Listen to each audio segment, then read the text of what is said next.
If you can learn information faster, that's going to be a differentiator for you.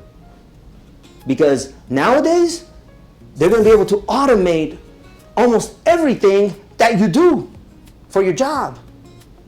AI can write emails, it can create slides, it can do diagrams, it can do everything else. But what's the one thing that it can never do? Present those findings with charisma, with personality, with emotion. They can't automate emotion, guys. So if you want to become irreplaceable, tap yourself on the chest, say, I'm going to become irreplaceable. I'm going to become irreplaceable. Say, they'll never automate me. They'll never automate me. No AI is going to take my place. No AI is going to take my place. They're not. Because if you want to be able to inspire a room, lead a team, persuade an audience, if you want to communicate with confidence, that's something that's always going to be in demand. Someone's going to have to present what AI creates.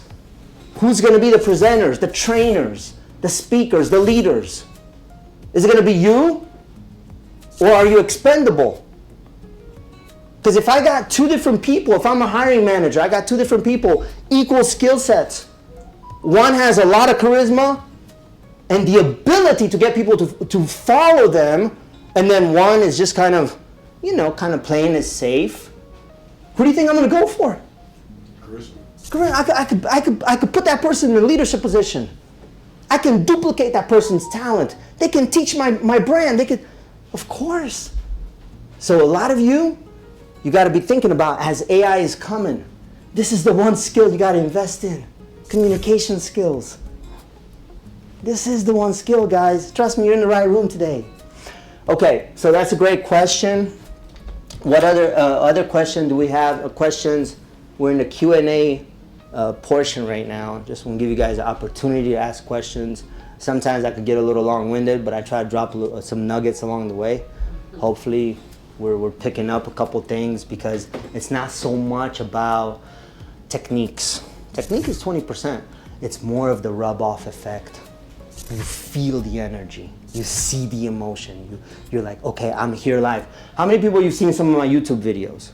Any of my YouTube videos? Oh, no. Okay, nobody? Okay. Trust me, guys, it's way different on YouTube than it is right here.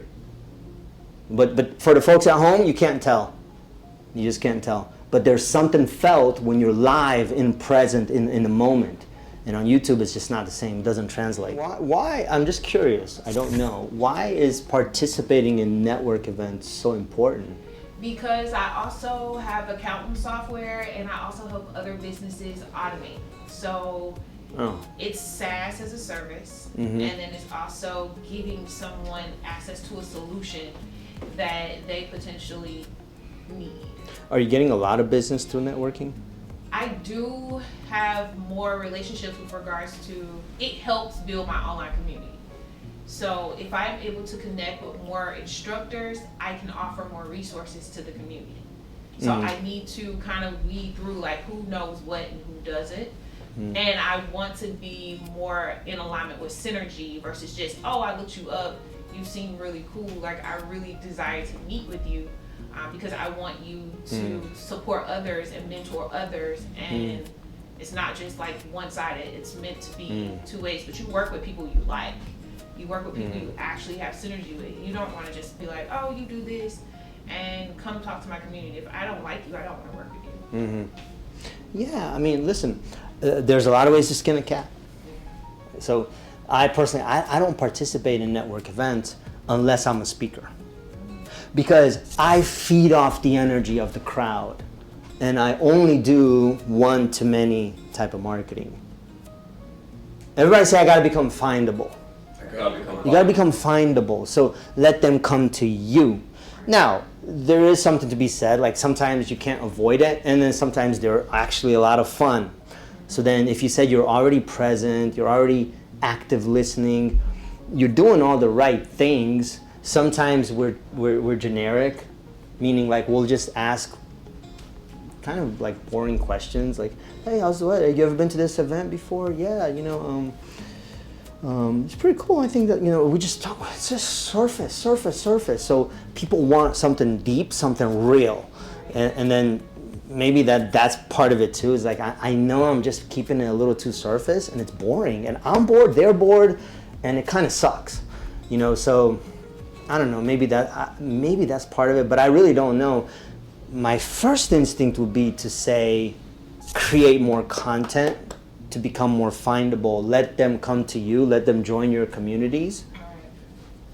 I would say, like, every single person here, you should probably be posting at least once a day on all the 6 major platforms that really matter, whether that's YouTube, LinkedIn, Facebook, maybe TikTok, Instagram, and Twitter.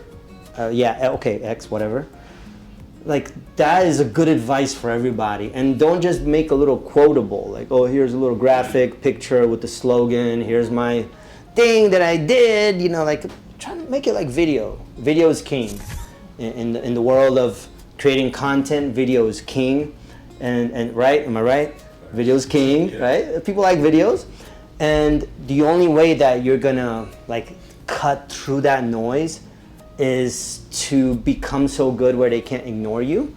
And if you post a video every single day, eventually you'll get there. Like, talk to me in 365 days and just do it. Like, take on the challenge. Like, okay, every single day, at least one video. It could be a short video, once a day on all 6 major platforms.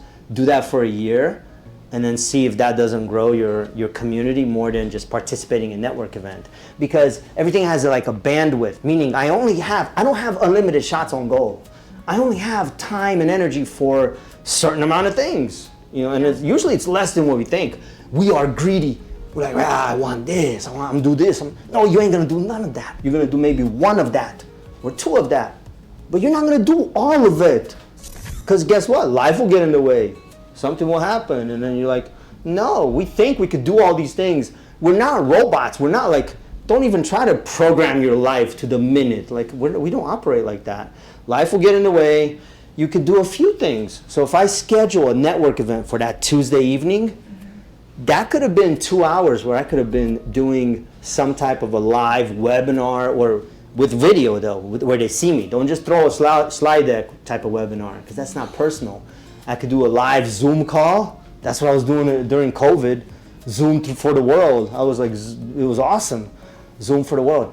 Turn the cameras on, and all these little cameras, people from India, from Pakistan, from all these countries.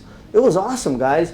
And I got a chance to connect, and it almost felt like it was so live. And the way I was doing these little virtual seminars, it was almost like in person. And so, would that be a better use of your time? I don't know. I'm just poking, because I'm wondering, what is the best, highest use of my time? How can I leverage my talents the best? You know what I mean? So, something to think about. I'm even wondering, can you be one of the speakers at some of these events? Would that even be possible? That's definitely possible. So if you want to be a speaker at the place where you like hanging out, like a conference or some kind of a trade show or something where they're putting on events, notice there's speakers up there. People get up on stage. Have you ever asked yourself, I want to be one of those people? Why can't I be? Why not me? Why not me? Especially if you participate in our program, you're going to be like really good with public speaking. So then why not you?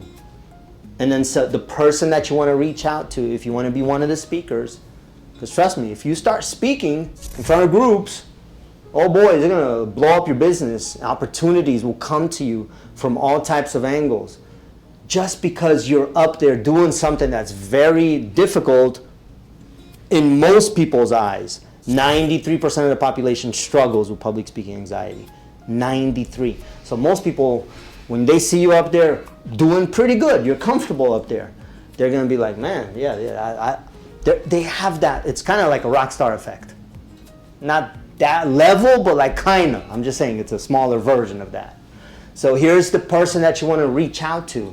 It's called the meeting planner, the event organizer, or the conference producer. One of those 3.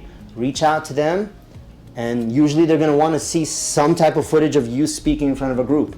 Now, if you join our class, every single time that you speak, which will be 3 to 4 times per class, and we got classes every single week. So literally, you could be creating endless videos of you speaking in front of live audiences, because every time that you speak, it's going to be recorded. And there's always going to be people in the room, and there's always going to be, camera, and I'm there, so it's going to be your best speaking. You're not just speaking, because I push you to get to that, like a trainer. You're going to max out to get peak state, and then record that version of you. And then you can post that out there, give it to the meeting planners, event organizers, conference producers.